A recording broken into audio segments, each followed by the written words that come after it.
नमस्कार, मैं हूं आपके साथ शगुप्ता साहिल देव। आप देख रहे हैं जीएनटी स्पेशल। जीएनटी स्पेशल में आज बात आस्था के उस महामेले की करेंगे जो संगम के किनारे सज गया है। तीर्थराज प्रयागराज में आज से माघ मेले की शुरुआत हो गई है। पौष पूर्णिमा के मौके पर आज लाखों की तादाद में श्रद्धालु संगम में डुबकी लगा रहे हैं। तस्वीरें देखिए। अगले 40 से ज्यादा दिनों तक यहां पर श्रद्धालुओं के आने का सिलसिला कुछ यूं ही जारी रहेगा। माघ मेले में श्रद्धा का बहुत बड़ा केंद्र होता है कल्पवास और उसे करने वाले साधक, क्योंकि कल्पवास करने वाले लोग 1 महीने तक यहीं रहकर साधना करते हैं। कल्पवासी जीवन और मृत्यु के बंधनों से मुक्ति की कामना लेकर संगम की रेती में 1 माह तक कठिन तप और जप करेंगे। माघ मेले में कल्पवासियों और यहां आने वाले तमाम श्रद्धालुओं के लिए गंगा किनारे खास इंतजाम भी कर दिए गए हैं। संगम तट पर टेंट का शहर बसा दिया गया है। मेले को लेकर सरकार और प्रशासन ने सुरक्षा के भी पुख्ता इंतजाम कर दिए हैं। अगले 1 महीने तक संगम पर माघ मेले का रंग कुछ यूं ही चढ़ा रहेगा। माघ मकर रवि गति जब होई, तो तीर्थपति आव सब कोई, मज्जन कर फल फेंखिए तत्काला, काक होई पिक बकऊ मराला, दरस परस मज्जन अरुपाना, हरिय पाप का वेद पुराना।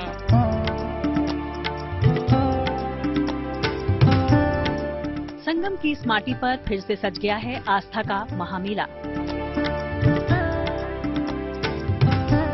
तीर्थराज प्रयाग में पौष पूर्णिमा पर डुबकी के साथ ही माघ मेले की शुरुआत हो चुकी है। प्रयागराज में संगम तट पर 8 किलोमीटर के दायरे में बसे तंबुओं के इस शहर में श्रद्धालुओं के जत्थे पहुंच रहे हैं। प्रयाग भूमि परम पवित्रा, ये हमारा पौराणिक उद्घोष है। जब देव दानव संघर्ष के बाद, जब समुद्र मंथन के पश्चात, जब अमृत कलश से जो बूंदें छलकी थीं, वो प्रथम बूंद प्रयाग के इस क्षेत्र में गिरी थी। यहीं से सृष्टि हुई थी। यहीं पर मां सरस्वती ने सबको वाणी प्रदान की थी। चराचर जगत में उन्होंने प्राण फूके थे।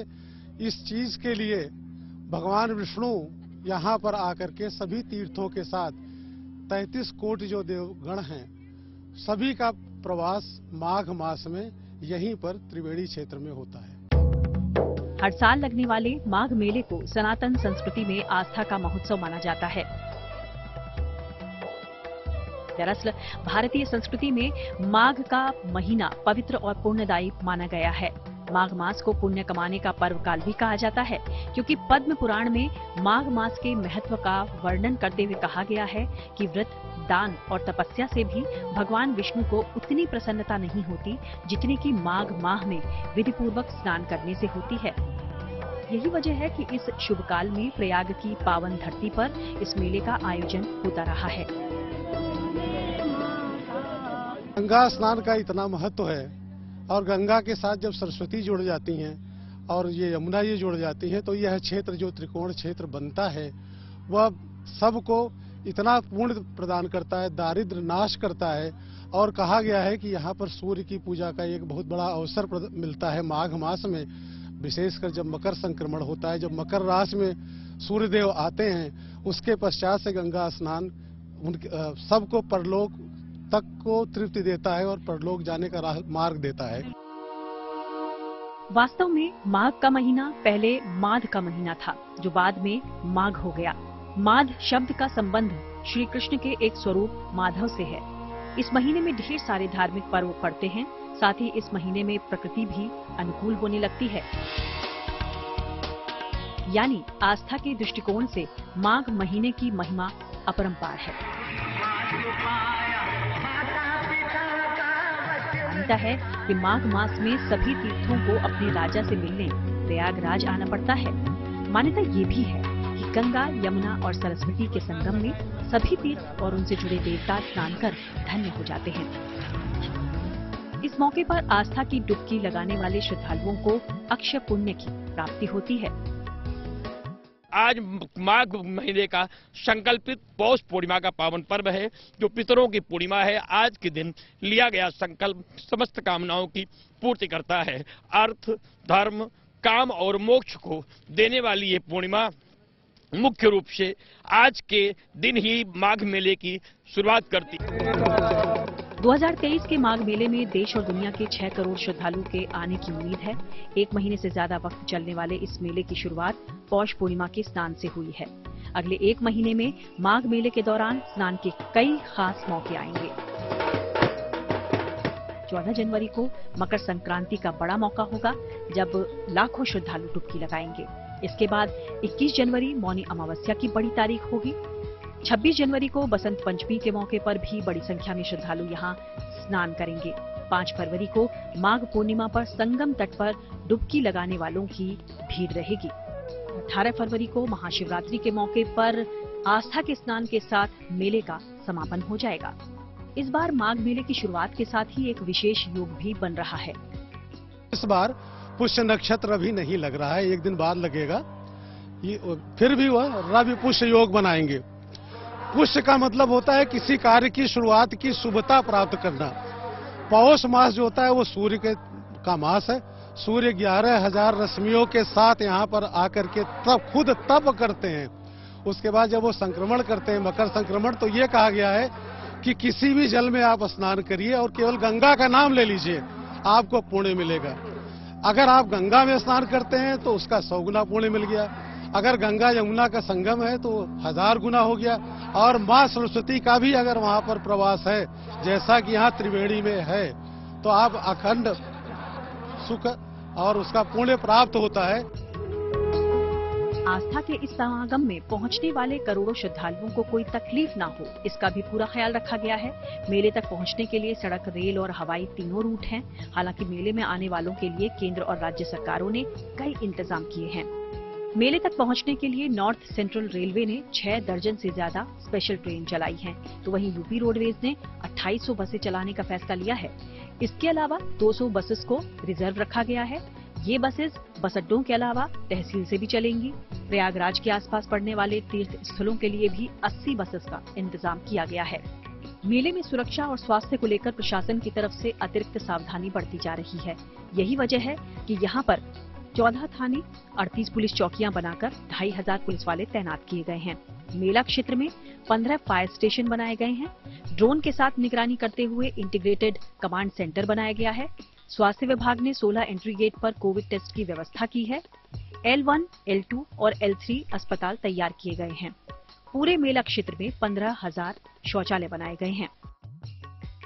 इस समय जिस पुल पर चल रही हूँ वो गंगा के दोनों किनारों को जोड़ने के लिए है। ये पैंटून पुल है, यानी कि अस्थाई पुल है। मैं आपको दिखाती हूँ कि ये कैसे बना है। ये इस तरह के पीपे हैं जिनको जोड़ करके ये पुल बनाया गया है, उनको बीच बीच में रख करके, और उस पर नंबरिंग की गई है। ऐसे 5 पुल माघ मेला क्षेत्र में बनाए गए हैं और 6 सेक्टरों में इस माघ मेले को बांटा गया है, क्योंकि गंगा के दोनों ओर, उस पार भी और इस पार भी माघ मेला होता है। उस पार जितनी अभी हमें टेंट्स दिख रहे हैं वो सब कल्पवासियों के टेंट हैं, और इस ऐसे में लोगों को आने जाने की सुविधा रहे उसके लिए ये अस्थाई पुल बनाया जाता है। फिलहाल 1.5 महीने से इसका निर्माण कार्य 1.5 महीने में हुआ है, और बाढ़ और बारिश की वजह से थोड़ा ज्यादा समय लगा, लेकिन फिर भी इसको पूरा कर लिया गया। तो हम कह सकते हैं कि एक भव्य रूप देने की माघ मेला को कोशिश की जाती है, और उसमें ये इस तरह के जो काम है, इस तरह का जो निर्माण है वो बहुत विशेष है, क्योंकि पूरे 1.5 महीने तक एक शहर के रूप में ये मेला क्षेत्र रहेगा। उसकी अपनी व्यवस्थाएं हैं, लेकिन व्यवस्था में लोगों को किसी तरह से दिक्कत ना हो उसके लिए गंगा पर ये पैंटून पुल बनाया जाता है, जिसमें दोनों सिरों को जोड़ा जाता है, जिससे श्रद्धालु, साधु संत आ जा सकें और इस पर चल सकें। हम लोग भी अभी उसी पर चल रहे हैं, तो हम कह सकते हैं कि व्यवस्था के दृष्टि से भी ये कुंभ का एक रिहर्सल है। ब्रह्मा से मिले वरदान ने प्रयागराज को तीर्थराज बनाया है। इन्हीं मान्यताओं के महत्व को माघ मेले में आने वाले करोड़ों श्रद्धालुओं की भावनाओं में महसूस भी किया जा सकता है। संगम नगरी प्रयाग अगले 1 महीने तक सनातन संस्कृति की इस विराट विरासत के महोत्सव में डूबी नजर आएगी। प्रयागराज से शिल्पी सेन के साथ bureau report, good news today. तो देखिए, इस माघ मेले की शुरुआत के साथ ही यहां देश भर के साधु संतों का आना भी शुरू हो गया है। ये साधु संत अगले 1 महीने तक मेला क्षेत्र में अपने अपने शिविर में निवास करेंगे। माघ मेले में मेरठ वाले मौनी महाराज का शिविर इस बार भक्तों के लिए बेहद खास हो गया है। इस शिविर में 5.25 लाख रुद्राक्ष से बने शिवलिंग की स्थापना की गई है। शिव पुराण में रुद्राक्ष से बने इस शिवलिंग की पूजा का महत्व भी बताया गया है। आज जीएनटी पर हम आपको रुद्राक्ष वाले दिव्य शिवलिंग के दर्शन करवाने जा रहे हैं। देखिए उसकी तस्वीरें। प्रयागराज में माघ मेले में अलग अलग साधु संतों के, तपस्वियों के शिविर दिख रहे हैं और हर शिविर का अपना आध्यात्मिक एक स्वरूप है, महत्व है। हम इस समय अमेठी के मौनी महाराज के शिविर में हैं और हम देख रहे हैं यहां से अंदर प्रवेश करते ही सबसे पहले श्री गणेश विनायक की यहां पर एक कटआउट देख रहे हैं, उनको यहां पर रखा गया है। और इसके अलावा जो हम देख रहे हैं, एक तरफ मां कालरात्रि और एक तरफ मां पीतांबरा, यानी कि शक्ति के जो स्वरूप हैं यहाँ पर दिखाई पड़ रहे हैं। लेकिन सबसे खास बात जो अंदर प्रवेश करते ही दिखती है वो ये कि ये शिवलिंग जो है ये रुद्राक्ष से बना हुआ शिवलिंग है और इसके चारों तरफ हम रुद्राक्ष देख पा रहे हैं। लेकिन एक और खास बात है वो ये कि ये जो त्रिशूल हैं जिससे ये यज्ञशाला बनाई गई है, ये लाल रंग के हैं, पीले रंग के हैं, सफेद रंग के हैं। ब्रह्मा जी को भी हम यहाँ देख पा रहे हैं। तो मौनी महाराज जी की वेशभूषा भी बिल्कुल अलग रहती है।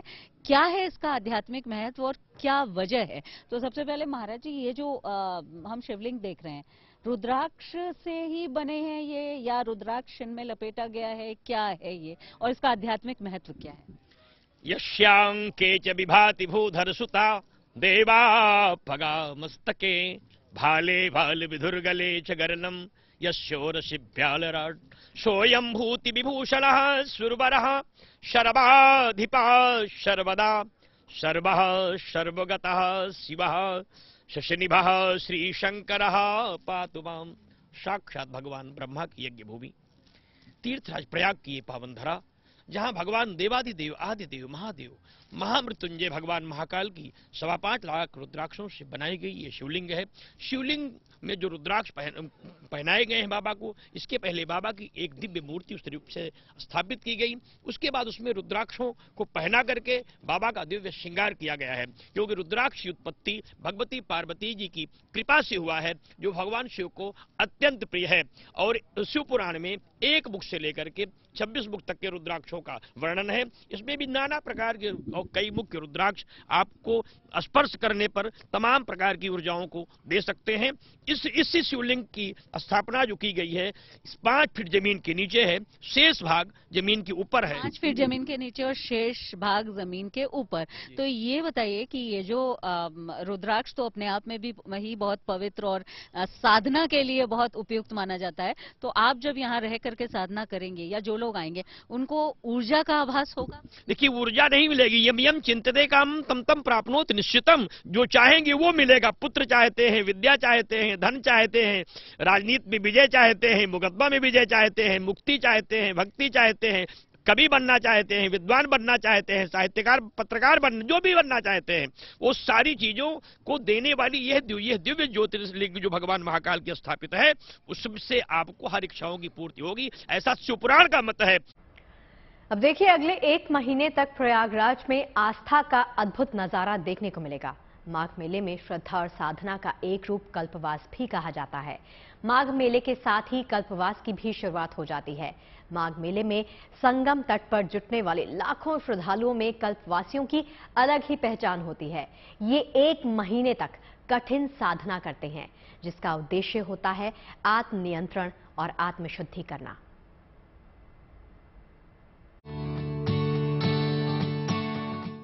गंगा जी की लहर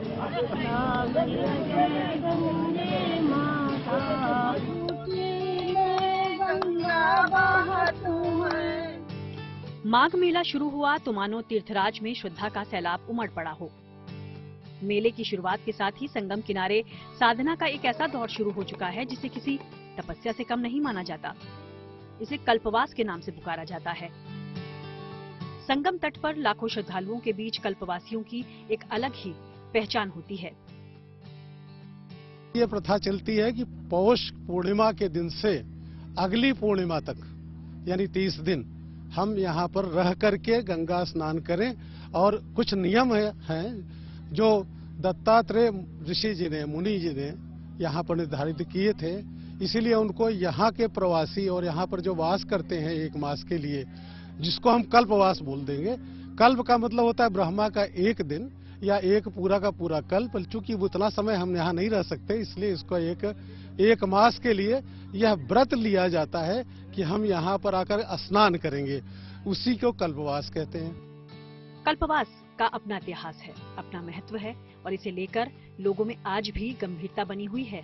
महत्व इसीलिए भी है कि इसे करने का मकसद स्वनियंत्रण और आत्मशुद्धि है। जीते जी सांसारिक मोह माया से मुक्ति का ये प्रवेश द्वार माना जाता है। माना जाता है कि इसके बाद व्यक्ति अपनी आध्यात्मिक यात्रा शुरू कर देता है। मान्यता है कि जिसने 1 महीने का समय श्रद्धा से पूरा कर लिया, उसे 1 कल्प यानी ब्रह्मा के 1 दिन के बराबर का पुण्य का फल मिल जाता है।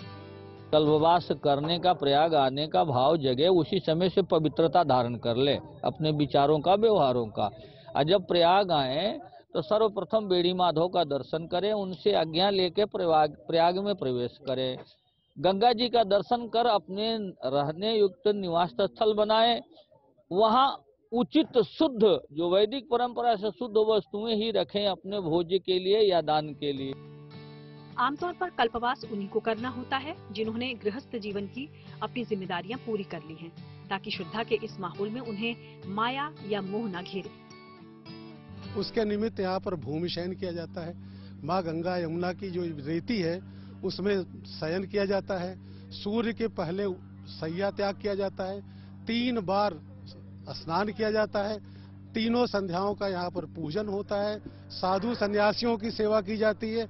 यह भी प्रण लिया जाता है कि इस क्षेत्र से हम इस कालखंड में बाहर नहीं जाएंगे। कल्पवास करने वालों को कड़े नियमों का पालन करना होता है। कल्पवास के दौरान 1 महीने तक जमीन पर सोना होता है। निराहार, फलाहार और एक समय भोजन का ही विधान है। कल्पवास के दौरान 3 बार स्नान, सत्संग और पूजा का भी विधान है।